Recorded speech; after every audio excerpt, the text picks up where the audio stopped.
Malam hari yang penuh berkah ini, malam yang ke-20 dari rangkaian malam-malam Ramadan kita.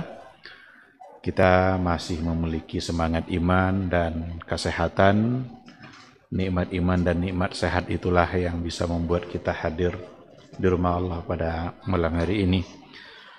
Mudah-mudahan ibadah tarawih kita pada malam hari ini dicatat sebagai amalan semalam penuh, karena kita sholat bersama imam sampai selesai. Dalam hadis Nabi dikatakan, man shalla ma'al imami hatta yansarifah kutiba lahu qiyamul lailah. Barang siapa yang sholat bersama imam sampai imam itu selesai, kutiba lahu qiyamul lailah, maka dicatat baginya ibadah semalam penuh. Tapi bukan berarti pula setelah sudah dicatat beribadah semalam penuh, kita tidak lagi menghidupkan malam kita. Karena ketika dikatakan menghidupkan malam itu bukan hanya dengan sholat saja. Ada ibadah-ibadah lain yang sangat penting untuk kita lakukan dan kita perbanyak selain daripada ibadah sholat. Seperti membaca Al-Quran, berzikir, berdoa. Bahkan duduk di majelis ilmu ini insya Allah menjadi bagian dari ibadah, menjadi bagian dari bagaimana kita dicatat sebagai menghidupkan malam. Kita berharap pahala kita berlipat ganda pada malam hari ini dan juga pada malam-malam yang lainnya. Sama-sama kita juga memperbanyak ungkapan salawat dan salam untuk Rasulullah sallallahu alaihi wasallam. Allahumma shalli ala Muhammad wa ala ali Muhammad.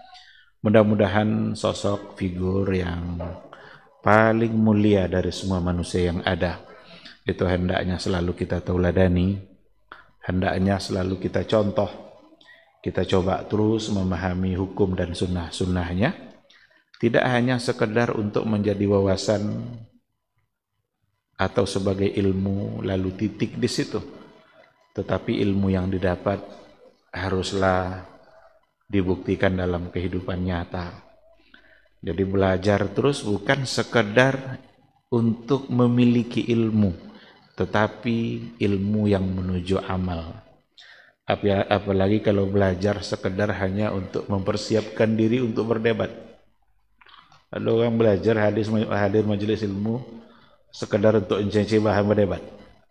Tidak ada gunanya. Islam bukan untuk diperdebatkan, Islam untuk diamalkan. Sekecil apapun ilmu yang kita pahami, tidak ada artinya kalau seandainya tidak kita amalkan. Bahkan pujian-pujian Allah untuk orang-orang yang berilmu itu sesungguhnya adalah pujian sekaligus untuk mereka yang mengamalkan. Tidak hanya sekedar pada ilmu itu saja, tapi ilmu yang diamalkan. Semua kita barangkali sudah menghafal ayat-ayat yang di situ Allah memuji orang-orang yang berilmu. Hal yastawil ladzina ya'lamuna wal ladzina la ya'lamun? Apakah sama orang yang berilmu dengan yang tidak? Tapi kapan mereka bisa berbeda? Ketika orang berilmu itu mengamalkan ilmunya. Kalau seandainya orang berilmu lalu dia tidak mengamalkan, jangan-jangan dosanya lebih besar daripada yang tidak mengetahui. Ketika Allah katakan yarfa'illahu allazina amanu minkum wallazina utul ilma darajat. Allah mengangkat derajat orang-orang yang beriman dan orang-orang yang mereka diberikan ilmu. Yang dimaksud dengan diberikan ilmu di situ adalah ilmu yang mereka amalkan. Pada saat itulah baru derajat dan kemuliaan mereka tinggi di sisi Allah Subhanahu wa taala. Mudah-mudahan Allah selalu membuka pintu hati kita, memberikan semangat untuk belajar terus dan sekaligus semangat untuk mengamalkan ilmu yang kita dapatkan. Sama-sama kita berharap juga di akhirat kelak kita mendapatkan syafaat dari Rasulullah sallallahu alaihi wasallam. Syafaat itulah yang akan kita tunggu-tunggu pada saat hari yang sangat sulit, Pada saat dimana semua kita merasa amalnya kurang, yang paling kita harapkan justru adalah syafaat dari Rasulullah sallallahu alaihi wasallam. Ikhwati fillah, ma'asyiral hadirin wal hadirat, rahimani Allah wa iyyakum.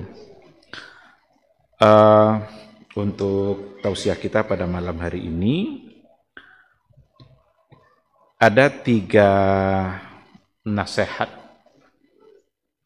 yang dulu para ulama-ulama salaf dulu sesama mereka saling mengingatkan. Begitu dikatakan oleh Sufyan ibnu Uyainah, salah seorang dari ulama tabi'in. Beliau mengatakan bahwa ada 3 nasihat yang sesama mereka, orang-orang terdahulu, itu selalu saling mengingatkan. Dan 3 nasihat itu diriwayatkan oleh Ibnu Abi Dunya di dalam kitab Al-Ikhlas, dan juga disebutkan oleh Syekhul Islam Ibn Taimiyah di dalam Kitabul Iman. Ini yang akan kita coba berbagi pada malam hari ini, karena orang-orang dahulu, orang-orang soleh saja mereka saling berbagi nasihat pada yang 3 ini, dan nampaknya kita lebih membutuhkan nasihat itu. Generasi sudah jauh berbeda, keadaan iman juga sudah sangat berbeda. Orang-orang yang punya iman yang kuat, kedekatan mereka kepada Allah begitu kuat, begitu terhubung mereka dengan Allah dalam setiap detik. Tidak ada waktu kecuali mereka terhubung dengan Allah. Mereka yang seperti itu saja berbagi dengan nasihat itu. Apalagi kita hari ini yang selalu lupa dengan Allah. Kita hari ini yang selalu tersambung hanya saat-saat azan aja. Kadang saat azan hanya sekedar dijawab azan tapi tidak juga langsung mengerjakan sholat. Ada ketersambungan yang putus. Bahkan lebih sering putusnya daripada tersambung. Oleh karena itu memang sangat penting bagi kita untuk mendengarkan apa yang mereka saling menasehati itu, apa yang mereka saling berikan nasihat sesama mereka. Kata Sufyan ibnu Uyainah, ada 3 nasihat. Yang pertama, beliau katakan, man amila li akhiratihi kafahullahu amra dunya. Barang siapa yang fokus beramal untuk akhiratnya, kafahullahu amra dunya, maka Allah akan cukupkan urusan dunianya. Jadi barang siapa yang fokus beramal, berbuat, beraktivitas untuk tujuan akhirat, maka Allah akan jamin dunianya. Allah akan jamin dunia orang-orang yang kalau seandainya dalam kehidupan dunianya fokus untuk akhirat. Ini nasihat yang pertama. Mari kita coba pahami. Apakah yang dimaksud dengan amal di sini hanyalah ibadah-ibadah mahdhah saja, atau amal-amalan yang dalam artian zikir, baca Quran, atau amalan secara keseluruhan? Kalau sholat, puasa, zikir, baca Quran itu sudah pasti, dan bahkan ada di antara ibadah seperti itu yang kalau tidak untuk Allah maka ibadahnya menjadi tidak sah. Oleh karena itu, nasihat yang pertama ini memberikan beberapa pelajaran penting bagi kita. Yang pertama adalah bahwa setiap muslim itu haruslah senantiasa menjadikan akhirat sebagai orientasi amal dan aktivitasnya. Apapun yang kita laksanakan, orientasi kita adalah akhirat, bukan orientasi kita dunia. Kalau orientasi kita dunia, itu tujuan yang singkat. Kalau orientasi kita dunia, itu tujuan yang sifatnya sementara. Sungguh sangat rugi kita kalau berbuat hanya untuk kepentingan dunia kita. Sungguh sangat rugi kita kalau kita berbuat seandainya tujuannya, orientasinya hanya untuk mengejar dunia. Kalau ada di antara kita yang ingin mengejar dunia, Allah akan berikan dunia itu segera mungkin. Dan itu ayat sendiri yang Allah sendiri yang mengatakan di dalam Al-Qur'annya. Seperti yang terdapat di dalam surat Al-Isra ayat 18 itu dikatakan oleh Allah, "Man kana yuridul ajilata ajjalna lahu fiha ma nasha." Barang siapa yang menginginkan segera dunia dia dapatkan, ajalna lahu fiha man nasha, akan kami segerakan berikan dunia itu untuk yang dia yang menginginkan. Tapi apa setelah itu? Kalau sudah dapat, apakah di situ kepuasan kita? Kalau sudah ada dunia itu di tangan, berhenti di situkah keinginan kita? Sungguh sangat rugi kita kalau seandainya hanya untuk urusan dunia kita. Oleh karena itu, barang siapa yang berbuat dan tujuannya, orientasinya adalah untuk akhirat, Allah sendiri yang akan menjamin dunia kita. Tapi kalau seandainya tujuan kita untuk dunia kita, kita tidak akan mendapatkan dunia itu kecuali sebatas apa yang sudah dicatat jatah dunia kita. Kalau kita habiskan waktu untuk mengejar dunia, tidak akan kita dapatkan kecuali apa yang telah dituliskan oleh Allah yang menjadi milik kita di dunia. Sementara kalau untuk akhirat kita bisa dapatkan, sementara dunia Allah sudah jamin. Maka ada dalam sebuah hadis qudsi dikatakan juga, "Ya bna Adam, tafarrag li'ibadati, amla sadraka ghinan wa asuddu faqrak." Wahai anak Adam, tafarrag li'ibadati, fokuslah kalian untuk beribadah kepada saya. Kalau itu yang kalian lakukan, amla sadraka ghinan, saya akan penuhi dada kalian dengan kekayaan. Wa asuddu faqrak, dan akan saya tutup kefakiran kalian. Bukankah orang selama ini mengejar kekayaan? Bukankah orang selama ini mengejar dunia? Allah sudah katakan, kalau kalian fokus untuk akhirat, beribadah untuk saya, maka saya akan penuhi dada kalian dengan kekayaan. Maka kaya itu sebenarnya adalah perasaan. Kaya itu rasa. Ada orang banyak hartanya tapi merasa miskin. Banyak hartanya tapi ikut antrian BLT. Pakai mobil pula datang antrian itu. Ada jatah-jatah yang seharusnya hanya untuk orang miskin, dicari-cari surat miskin. Bukankah itu berdoa supaya jadi orang miskin? Ada jatah beasiswa. Beasiswa itu hanya untuk mahasiswa yang miskin. Ada dia kaya sebenarnya, ayahnya nyuruh uruslah tuh surat miskin tuh katanya. Ada sesuatu yang salah di sini, dan kesalahan itu harus dirubah. Maka kekayaan itu rasa. Ada orang miskin tapi dia merasa kaya. Pada masa Umar bin Abdul Aziz, ketika dibagi-bagikan zakat itu, balik lagi zakat itu ke Baitul Mal. Sebenarnya bukan tidak ada orang miskin, tetapi mereka semua merasa kaya. Ketika sampai jatah zakat itu seharusnya mereka mendapatkan, apa katanya? De jandayan lainnya, coba tengok saudara dan tanahnya, mungkin inyo lebih perlu daripada dayan. Inyo sebenarnya miskin ya. Persis seperti 3 orang yang dalam keadaan sakarat yang dalam perang Tabuk. Kan 3 orang dalam keadaan sakarat, semua merasa kehausan. A, B, C haus. Sakarat lagi. Datang yang memberikan air. Apa katanya? Coba tengok dulu yang sebelah saya tuh, mungkin dia lebih perlu daripada saya. Kata yang B, enggak, coba tengok dulu yang C. Yang C bilang balik lagi ke yang pertama, dia yang perlu. Sampai pada yang pertama ternyata dia sudah mati.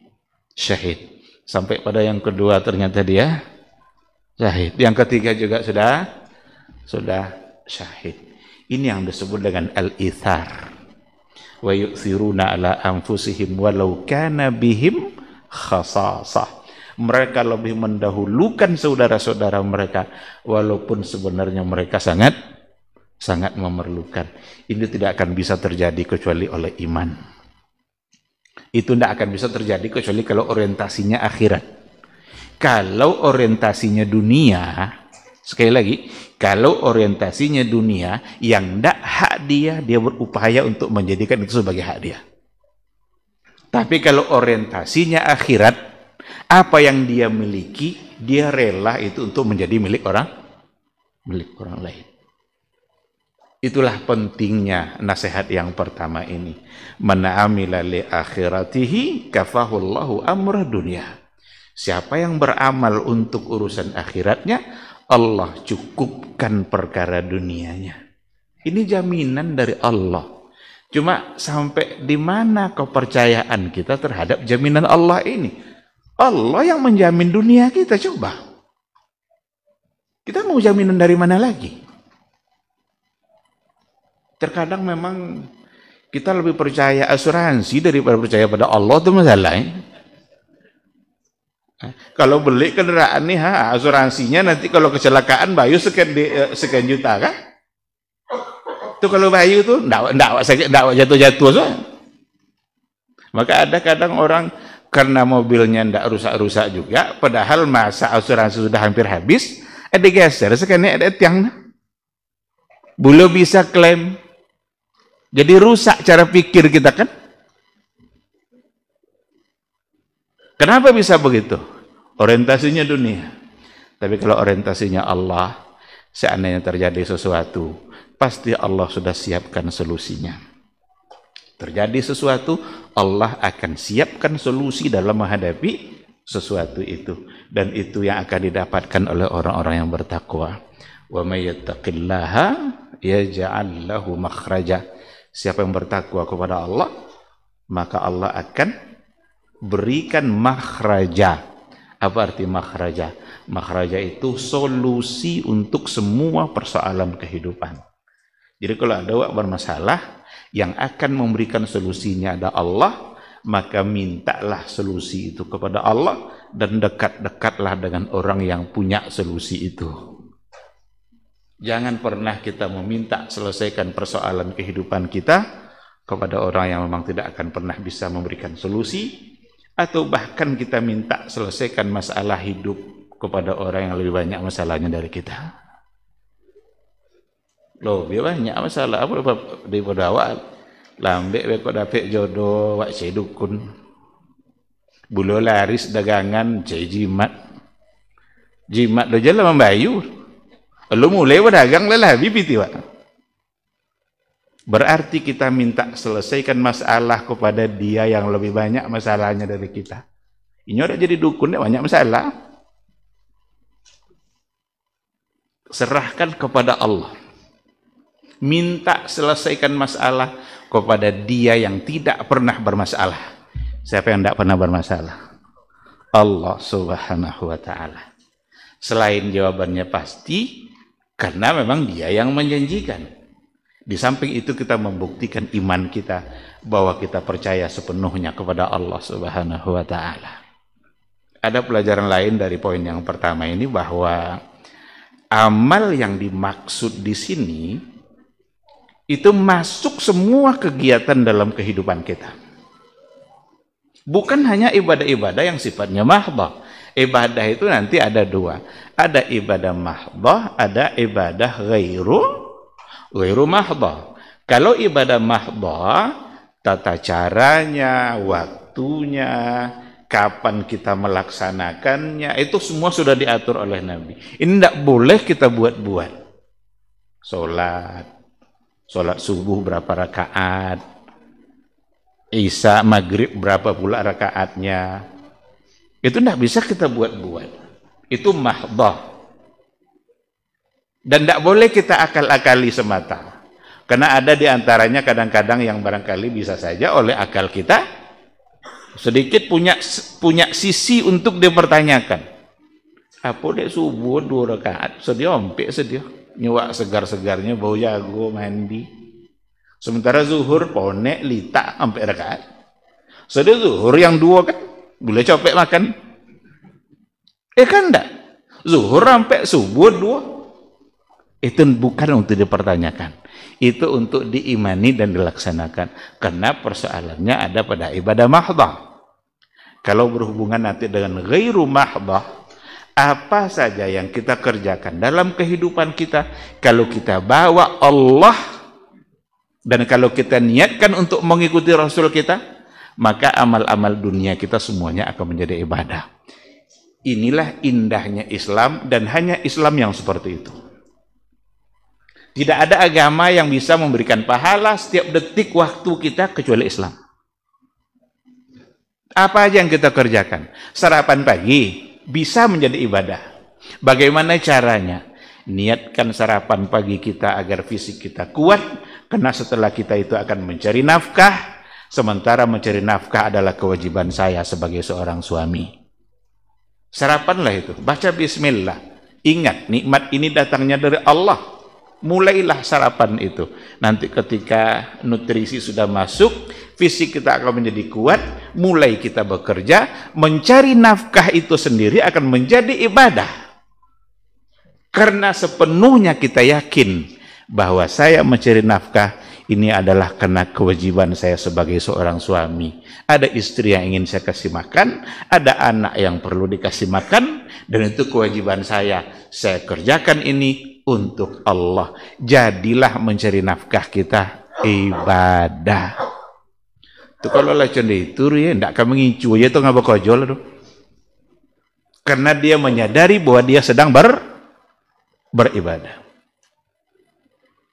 Saya sebagai seorang hakim, contoh nih, hakim itu memutuskan persoalan yang terjadi di tengah-tengah masyarakat. Niatkan, ketika saya memulai pekerjaan saya sebagai seorang hakim, sesungguhnya saya sedang beribadah. Karena diperlukan untuk memberikan pelayanan agar masalah masyarakat bisa diselesaikan. Maka setiap keputusan-keputusan saya harus benar dan harus baik. Karena saya berbuat adalah karena Allah Subhanahu wa Ta'ala. Itu kalau jadi itu hakim dia tidak kena omunya mengicul. Kenapa sulit sekarang mencari keadilan? Karena hakim bekerja bukan untuk akhirat, tapi hakim bekerja untuk dunia. Kalau koyo untuk dunia, bayar amplop tentu selesai. Berapa banyak hukum yang bisa dibeli dan bisa juga dijual. Kalau ada hakim sih kan tidak wangi doh. Dan tidak peduli wangi lah. Saya menyampaikan pesan agama. Kalau mau jadi hakim, bekerjalah untuk Allah. Bekerjalah karena Allah. Tapi kalau bekerja untuk dunia, yakinlah, tidak akan pernah kita mendapatkan keadilan. Apa kata Rasul? Lau anna Fatimata binta Muhammadin saraqat laqata'tu yadaha. Kalaulah seandainya Fatimah binti Muhammad dia yang mencuri, saya yang akan langsung potong tangannya. Siapa Fatimah? Anak Rasul. Siapa Rasul? Utusan Allah. Karena Rasul diutus juga selain daripada menjadi nabi adalah menjadi hakim, maka dia menjadi hakim itu karena Allah. Sehingga kalau seandainya Fatimah anaknya sendiri mencuri, maka dia langsungnya akan potong tangannya. Berani enggak hakim sekarang seperti itu? Sebagai seorang wartawan, bekerjalah dalam kewartawanannya itu karena Allah, bukan karena dunia. Kalau dia bekerja untuk dunia, semua berita bisa diatur asal dapat duit. Ini saya bicara fakta dalam kehidupan kita. Tapi kalau dia bekerja untuk Allah, karena Allah, yakinlah dia bahwa nanti di akhirat dia akan mempertanggungjawabkan semua kerja-kerja dunianya. Ini yang dimaksud man amila li akhiratihi. Siapa yang beramal untuk akhiratnya. Maka amal di sini bukan hanya ibadah mahdhah, bukan sekedar baca Quran, bersedekah, infak. Itu kalau itu tidak juga untuk Allah itu keterlaluan. Kalau yang kojo-kojo tadi kan mudah untuk tidak karena Allah itu kan. Tapi kalau nanti tadi itu sedekah tidak juga untuk Allah itu keterlaluan. Rugi betul. Dan tidak akan diterima oleh Allah Subhanahu wa taala. Nah, oleh karena itu dalam Al-Qur'an juga dikatakan man amila salihan min dzakarin aw unsa wa huwa mu'min falanuhyiyannahu hayatan thayyibah wa lanajziyannahum ajrahum bi ahsani ma kanu ya'malun. Man amila salihan, barang siapa yang beramal saleh. Apa makna salihan di sini? Amila salihan. Sekali lagi, mahdhah wa ghairu mahdhah. Dan apa dasarnya, syaratnya? Wa huwa mu'min.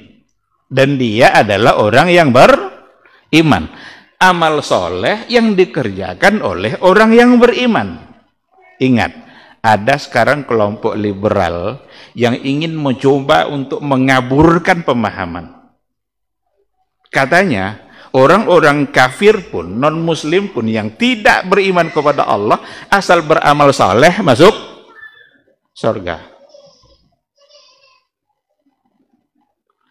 Jalan ndak Islam. Asal beramal saleh masuk surga. Aduh khusus rogo suin. Atau kalau cendek itu saput kan masuk neraka lah. Memang kacau pemikirannya. Dan digiring seperti itu. Itu namanya taskik dari orang-orang liberal. Sungguh Allah tidak adil kalau seandainya tidak membalas kebaikan orang-orang non-muslim. Allah Maha Adil. Dibaca deh Allah Maha Adil kan? Itu yang terkenang adanya. Padahal ayat ini man amila salihan min dzakarin aw unsa wa huwa mu'min. Berarti wa huwa mu'min. Iko kalau dibawa ke dalam ilmu nahu, waw itu namanya waw lil hal. Lil hal itu keadaan. Beramal soleh, dia dalam keadaan mukmin. Berarti amal soleh yang kalau dilakukan oleh yang tidak beriman, tidak ada nilainya di sisi Allah. Bahkan ayat lain mengatakan karamadin istaddat bihir rihu fi yaumin asif. Sama seperti debu taungguk banyak, sekali datang angin berterbangan, jadilah dia haba'am mansura. Apa itu? Tidak ada tempat bergantungnya. Siapa yang akan mau menerima amalnya? Dia tidak percaya sama Allah. Jadi kalau mau dapatkan surga, kalau mau diterima amalnya, yakini dulu Allah itu. Yakin dia sebagai Rabb, yakin dia sebagai ilah, sembah dia dulu. Barulah ada yang menerima amal kita. Tapi kalau tidak akan ada yang bisa menerimanya. Karena dia tidak percaya kepada yang mewajibkan amal itu. Baik, ikhwati fillah, ini pada poin yang pertama. Jadi tinggal diperbanyak sajalah nanti contohnya itu. Apa saja kerja-kerja dunia kita harus untuk Allah, harus karena Allah. Silaturahim harus karena Allah. Dan itu ada pada hadis. Ada dulu dalam kisah Bani Israel, seseorang yang mengunjungi saudaranya di tempat yang jauh. Di pertengahan jalan datanglah malaikat utusan Allah menghampiri dia. Kamu mau kemana? Saya mau mengunjungi saudara saya yang jauh di sana. Lalu apa kata malaikat itu? Apakah kamu kunjungi itu karena ada keperluan dunia kamu? Hallaka min ni'matin tarubbuha. Aduh, urusan dunia uang kajian sitan. Dek uang datangkin. Enggak katanya. Saya datang ke sana semata-mata karena saya mencintainya karena Allah. Lalu apa kata malaikat tadi? Ketahuilah bahwa Allah mencintai kamu sebagaimana kamu mencintai saudara kamu karena Allah. Ternyata yang datang tadi adalah malaikat. Jadi kalau ingin bersilaturahim, niatkan dulu untuk yang pertama sekalinya adalah karena Allah, karena silaturahim adalah sebuah ibadah, menjalin hubungan kekerabatan itu adalah sesuatu yang dianjurkan agama, maka niat pertamanya adalah untuk Allah Subhanahu wa taala. Setelah itu barulah diikutkan nanti dengan niat-niat yang lain yang tidak di luar koridor keridhaan Allah. Jadi boleh enggak ada tujuan-tujuan lain kita selain yang tadi? Karena perlu nanti pada banyak hal, umpama ketika dikatakan bahwa menuntut ilmu itu harus ikhlas karena Allah. Apa makna ikhlas karena Allah? Sekarang mahasiswa kuliah ingin ijazah. Apakah ketika dikatakan ingin ijazah langsung dianggap tidak ikhlas? Nanti dia akan mencari pekerjaan. Atau ada orang yang bekerja, apa kojo, umpamanya dibayarnya keahlian oleh Allah Ta'ala, pintar memperbaiki komputer. Ahlinya mau bidang-bidang komputer kan? Atau HP. Bisa lainnya memperbaiki HP-HP rusak. Agama menyuruh kita untuk bekerja ikhlas. Apa mau kasih? Sudah beki deh beko HP roh, ha? Lah Pak, lah selesai. Bapak upah Pak, ada ikhlasnya. Tidak, mengambil upah apakah bertentangan dengan ikhlas? Ini yang saya maksud tadi, tujuan-tujuan lain yang kalau memang masih dalam koridor keridhaan Allah. Sebagai seorang ayah kan berkewajiban mencari nafkah. Itu kok jauh mencari nafkah. Lah selesai dibagi Honda yang nyusak tadi kan panci, umpama lah sudah bagi bola bang dan ikhlas. Tahu kan makan anak apa kak? Nah, bukan berarti nanti dia mengambil upah lalu tidak ikhlas. Ikhlas karena Allah tuh dia berbuat secara jujur. Sehingga kalau bisa busi itu beki lalu ya kok ndak bisa lepaknya ke busi kan dijual kok di nya bisa dibeki sebenarnya ancak busi dulu cuma ada masalah kan digesek-gesek kan aja amplas ndok selesai. Kalau dia ikhlas karena Allah, dia tidak akan menipu dalam kerjanya. Mana bisa dibeki-beki deh. Dia bengkel kan kau jual untuk membikin nusa kan. Kalau mengganti bau, tidak bengkel loh, banyak orang bisa. Yang bengkel loh, mau bayar usaha jadi elok. Kalau dia ikhlas karena Allah, maka dia tidak akan sama sekali. Dia tidak akan menipu dalam kerjanya. Begitu dalam semua pekerjaan. Lah satu, pendek-pendek aja lahnya dua, lain dua lah. Ini panjang-panjang. Jangan suruh tadi ceramah lo ada lu kan? Anda usahnya salat lu nya. Sudahlah ku azab sudah kedengannya. Ajalah. Nomor satu lah selesai. Panjangnya lo contoh bekak. Tapi intinya apapun aktivitas kita harus untuk Allah. Harus karena Allah. Selain kita mendapatkan dunia kita, itu akan berbuah di akhirat kelak. Jadi kojo awak ado buah di akhirat, sementara kita tetap mendapatkan dunia. Kalau kita kerjanya seperti itu, maka dunia yang kita dapatkan tadi itu akan dihiasi oleh keberkahan demi keberkahan. Itulah harta yang berkah. Maka kata Rasul, ni'mal malus salih inda au biyadi ar-rajulis salih. Harta yang baik itu kalau berada di tangan seorang yang soleh. Kalau harta diletakkan pada tangan orang yang tidak soleh, ini harta juga akan menjadi tidak soleh. Umar bin Abdul Aziz, waktu dia meninggalkan itu 11 anak. Sementara harta warisan yang ditinggalkan oleh Umar bin Abdul Aziz tidak sampai 1 dinar. Padahal khalifah, presiden dunia Islam. Ini khalifah sedunia Islam waktu itu. Ditanyalah oleh orang, ya Amirul Mukminin, kamu ini kan khalifah. Kamu tidak meninggalkan harta yang banyak. Padahal kamu khalifah. Lalu apa yang akan kamu berikan untuk anak-anakmu? Apa kata Umar bin Abdul Aziz? Taraktuhum lillah. Saya tinggalkan mereka kepada Allah. Saya tinggalkan mereka, saya titipkan kepada Allah. In kanu salihin, kalau seandainya anak-anak saya itu adalah orang yang soleh, fallahu yatawallas salihin. Allah menjamin hidup orang-orang yang soleh. Wa in kanu ala ghairi dzalik. Tapi kalau ternyata anak-anak saya bukan anak-anak yang soleh, fala uridu an u'inahum ala ma'asillah. Saya tidak ingin punya andil membantu mereka dalam kemaksiatan dengan harta yang saya tinggalkan. Ini pesan luar biasa. Ketika ditanya seorang ayah, apa dan tidak banyak aroto tinggalnya khalifah. Presiden tuh banyak biti.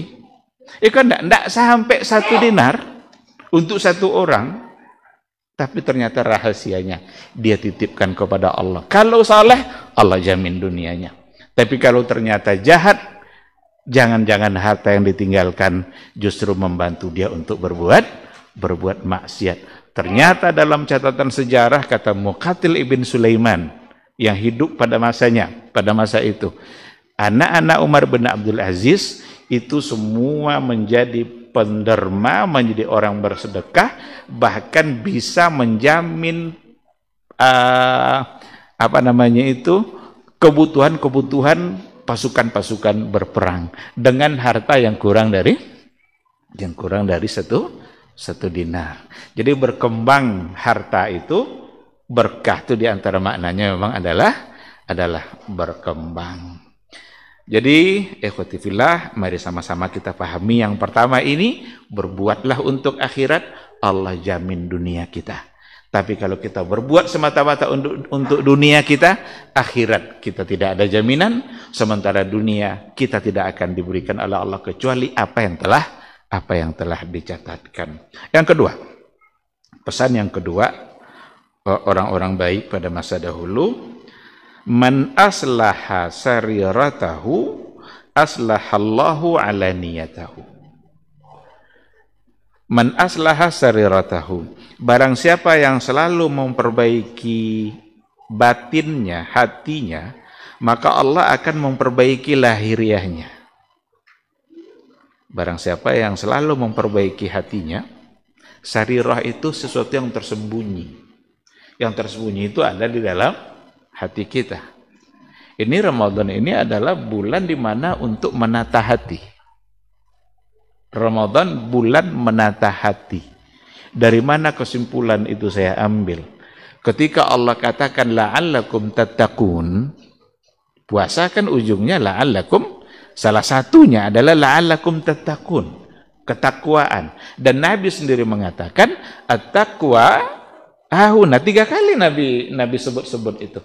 At-taqwa hahuna, at-taqwa hahuna, at-taqwa hahuna. Ketakwaan itu di sini, ketakwaan itu di sini kata Rasul, di hati. Kalau memang puasa tujuannya adalah tattaqun, sementara ketakwaan ada pada hati, maka berarti puasa ujungnya adalah menata hati. Menghilangkan kesombongan, menghilangkan hasad. Uangnya yang ganti motor, nyono zaki. Uang ganti sofa, nyono panyong. Tata hati kita. Ramadan bulan di mana kita menata hati kita. Kita kalau berpuasa, benar-benar yang ada di pikiran kita, kita sedang ditatap oleh Allah Subhanahu wa ta'ala. Semangat-semangat untuk berbuat maksiat itu menjadi hilang. Ada hati yang sedang diatur oleh ibadah puasa kita. Kita akan berpikir panjang nanti untuk melakukan kesalahan demi kesalahan. Kenapa demikian? Karena kesalahan itu bisa menghapus pahala, pahala puasa kita. Kita harus perhatikan baik-baik. Jangan hanya sibuk untuk memikirkan perkara-perkara yang kalau kita lakukan nanti itu bisa membatalkan puasa, umpamanya makan, minum, berhubungan suami istri. Kadang-kadang kita lupa untuk memikirkan perkara-perkara dalam keseharian kita yang ternyata dia bisa menghapus pahala puasa. Mungkin saja puasa kita tetap sah, tapi pahalanya apa bukti sah? Tidak perlu diulang. Itu bukti puasa sah. Ya, kalau tidak sah, berarti perlu diulang, perlu diganti kan? Umpamanya musafir, tidaknya puasa ganti. Jadi gampang kita mengetahui batalnya puasa kita. Tapi ada sisi-sisi yang kadang kita tidak berhati-hati. Ternyata banyak perkara-perkara yang kalau dilakukan itu bisa menghapus, menggerogoti pahala dari ibadah puasa kita. Meskipun secara hukum puasanya tetap sebagai puasa yang sah. Oleh karena itu, barang siapa yang memperbaiki hati, dan perlu diketahui bahwa hati yang baik memang adalah pangkal dari segala kebaikan. Maka selalulah memperbaiki hati, niscaya Allah akan memperbaiki jasmani kita. Ada nampak cahaya di muka orang-orang beriman. Ada nampak bekas-bekas sujud ketika kita bertemu dengan sesama saudara kita seiman. Enak berbicara sesama mereka. Tidak mengeluarkan kata-kata yang menyakitkan. Tidak mengeluarkan kata-kata yang kotor. Kalau ketemu salam, bersalaman itu saja bisa menggugurkan dosa. Betapa sempurnanya ajaran Islam ini disampaikan oleh Rasul kita. Salam saja ketemu, bahkan tabassumuka liwajhi akhika sedekah. Kamu senyum dengan saudara kamu saat ketemu, itu bisa mendapatkan pahala sedekah. Dan itu bisa terjadi pada hati-hati yang bersih. Pada hati-hati yang memang jauh dari sifat atau jauh dari penyakit hati. Maka kalau senyumlah yang jujur. Ada senyum buek-buek.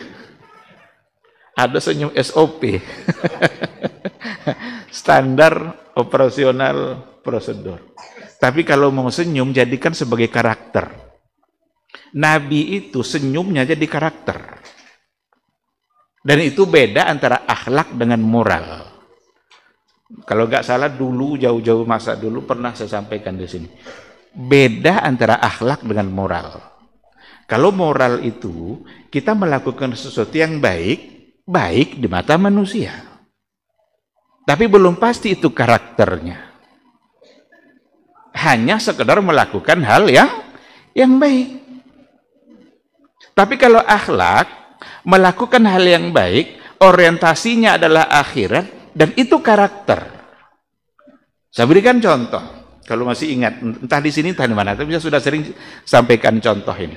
Kalau kita masuk ke hotel, tentu kita ke resepsionis, itu semua senyum.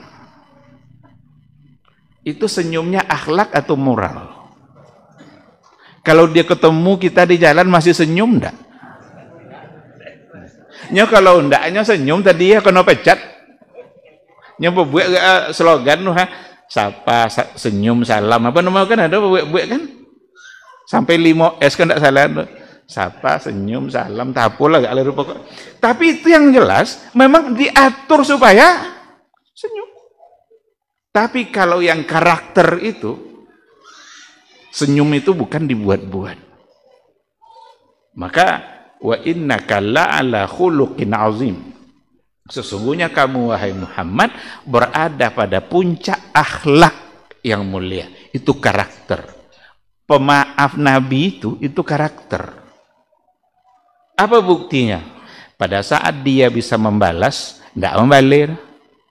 Kadang awak maaf tidak bisa balik. Tidak bisa balik itu bahasa maaf. Lah puere minta utang doh adalah maaf jalannya. Lah puere minta. So dia hajan minta maaf kerja utang dah. Rasul pada saat dia bisa membalas tapi tidak membalas. Itulah cito daksur, makan dalam sejarah-sejarah, buku sejarah dasar itu biasa selalu ada kisah-kisah daksur. Daksur gua cita-cita membunuh Nabi. Nampaklah dek Nabi duduk di bawah pohon. Ai, kok kesempatan nyanyinya. Nabi seorangnya duduk santai-santai di bawah pohon. Datang daksur, pegang dek podang. Ya Muhammad, mayyamna'uka minni.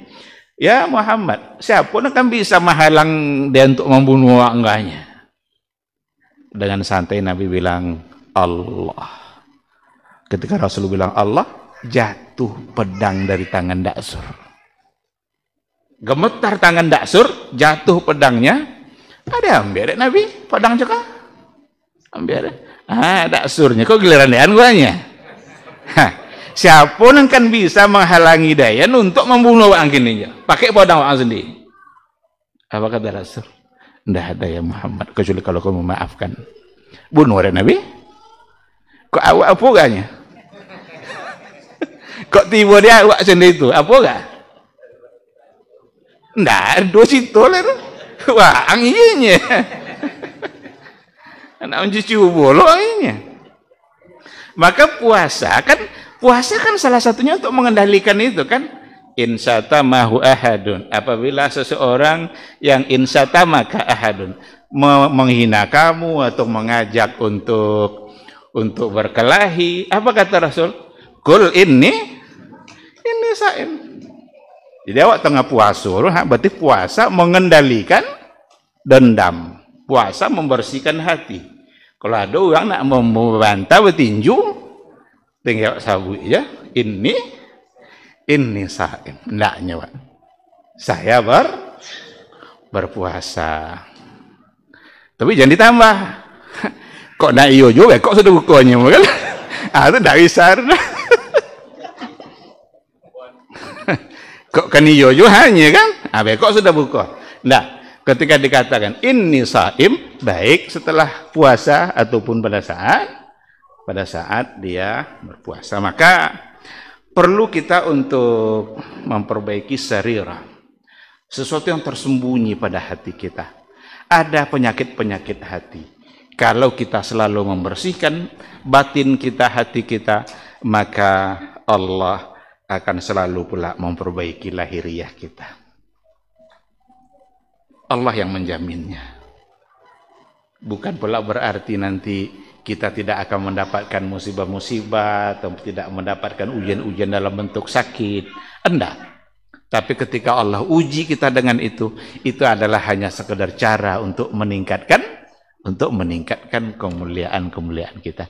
Yang jelas kita fokus untuk memperbaiki hati kita, maka Allah juga akan menjamin bagaimana lahir kita, bagaimana keadaan-keadaan di dunia kita.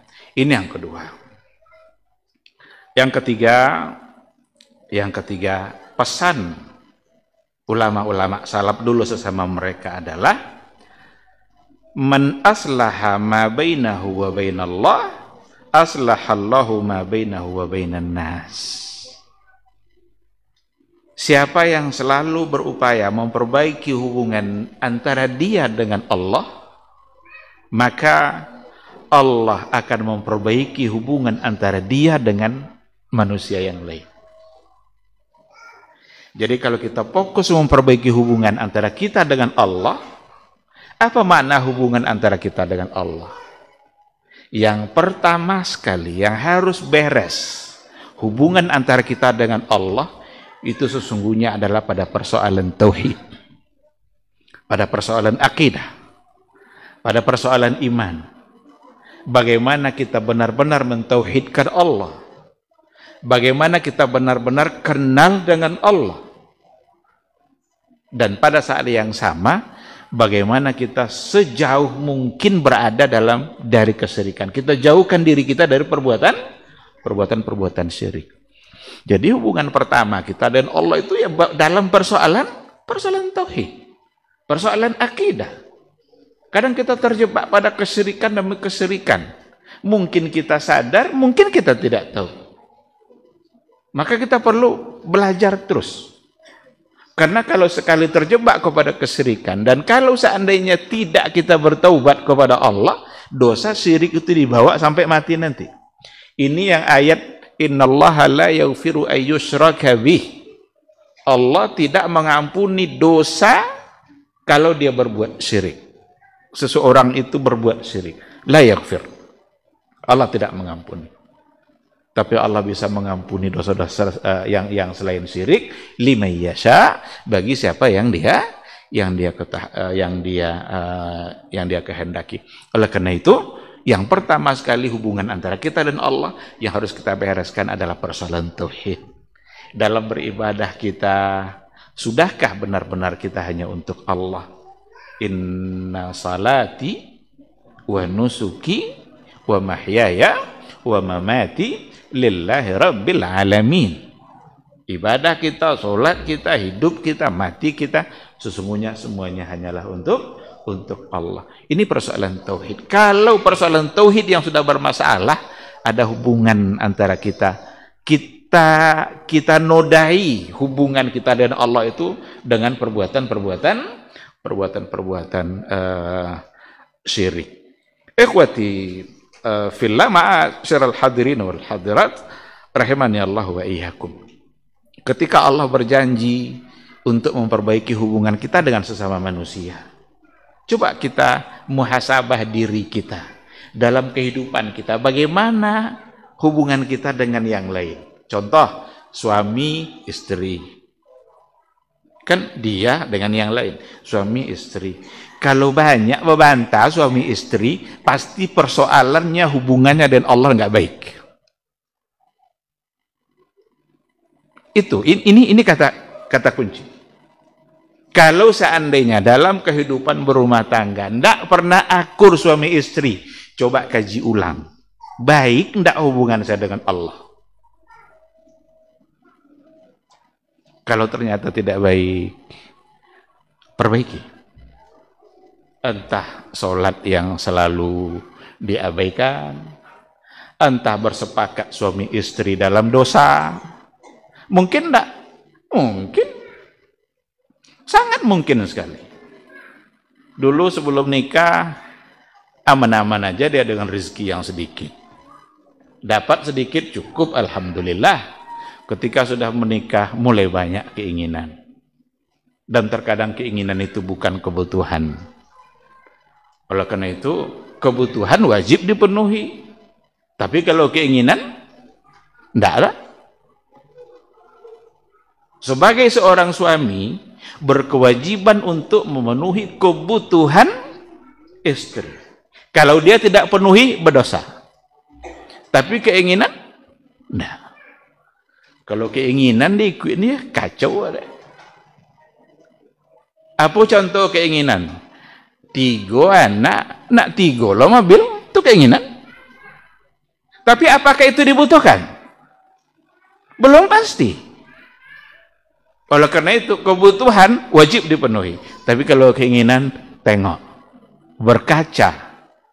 Siapa kita ini? Jangan sampai demi keinginan nanti membuat kita mendurhakai Allah Subhanahu wa ta'ala.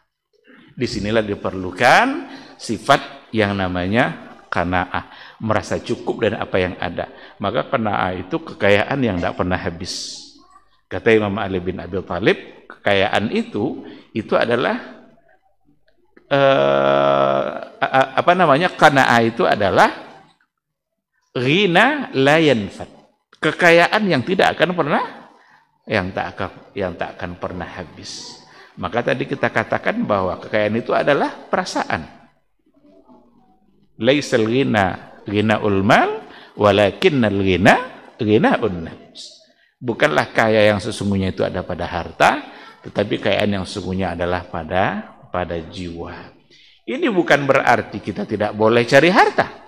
Tidak boleh memiliki harta banyak. Boleh dan dianjurkan. Sahabat dulu banyak yang kaya.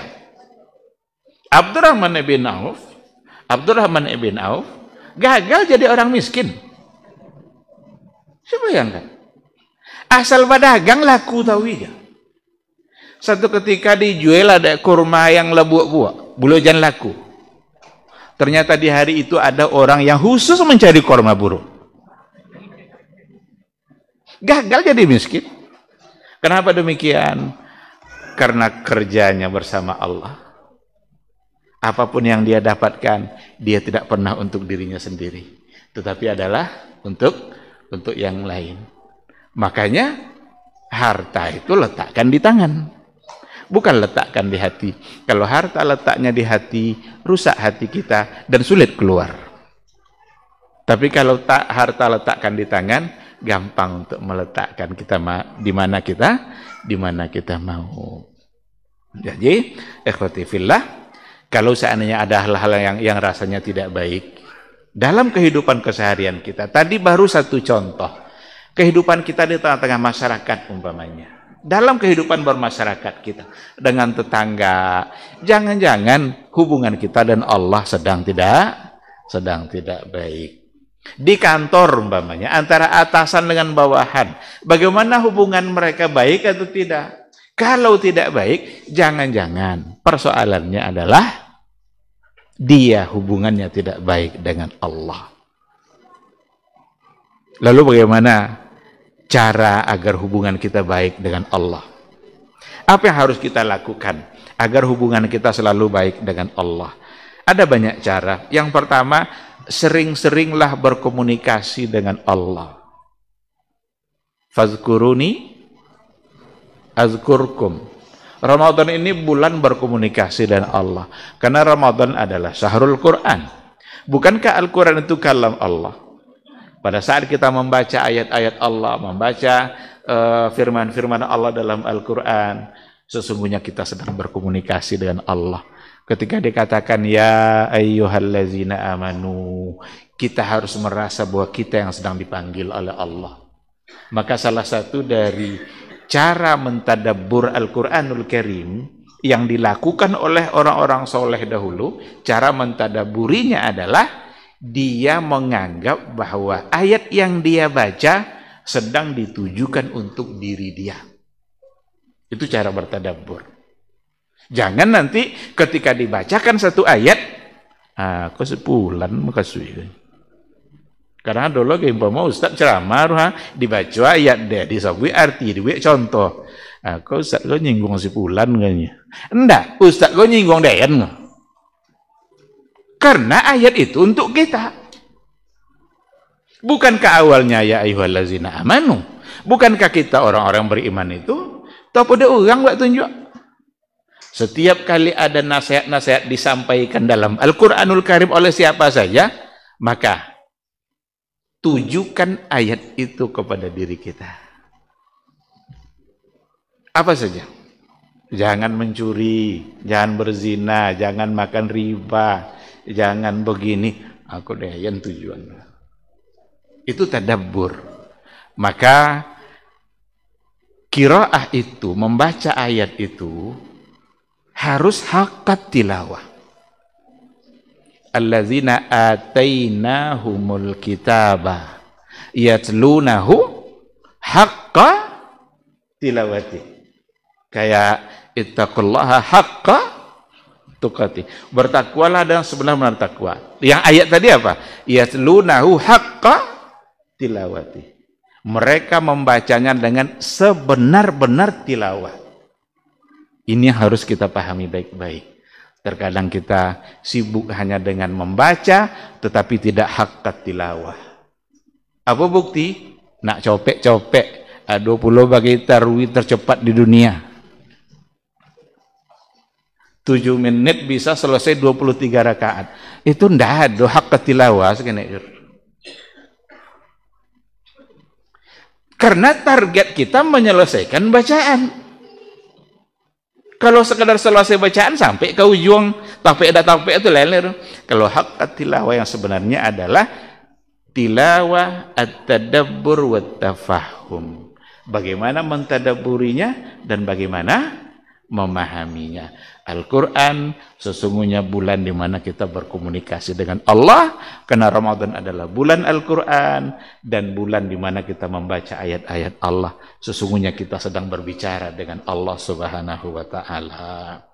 Baca dan amalkan, kemudian mengadukan jika ada masalah, tunaikan hak-hak Allah dalam bertauhid, jauhi dalam perbuatan syirik. Ini semua adalah bentuk-bentuk untuk menjaga hubungan baik antara kita dengan Allah. Jadi jaga baik-baik hubungan kita dan Allah, niscaya Allah akan jaga hubungan kita dengan sesama manusia. Sesama pengurus mama. Aduh juga kadang sesama pengurus. Enggak sikon lo jangan setelah paham. Asiko akur-akur ini loh, si tanah dari mana-mana tanah. Ya sesama, sejajar. Tapi kadang enggak juga akur kayaknya. Lain rapat, lain cito di lu. Jangan-jangan hubungan dengan Allah sedang tidak baik. Jadi ini rumus, ini rahasia, jaga hubungan baik kita dengan Allah. Niscaya Allah akan perbaiki pula hubungan sesama manusia. Sekarang ini tausiah kita pada malam hari ini, mohon maaf agak kepanjangan. Kadang terkadang sisa-sisa bukan tadi kan. Aku Ustaz lama lo ceramah banyak basi lo tadi ya kan. Jadi kita cukupkan sampai di sini. Mudah-mudahan bermanfaat. Pahamilah baik-baik 3 hal ini. Yang pertama, beramallah selalu untuk akhirat. Allah akan jamin dunia kita. Jaga, perbaiki terus hati kita. Allah akan perbaiki lahir kita.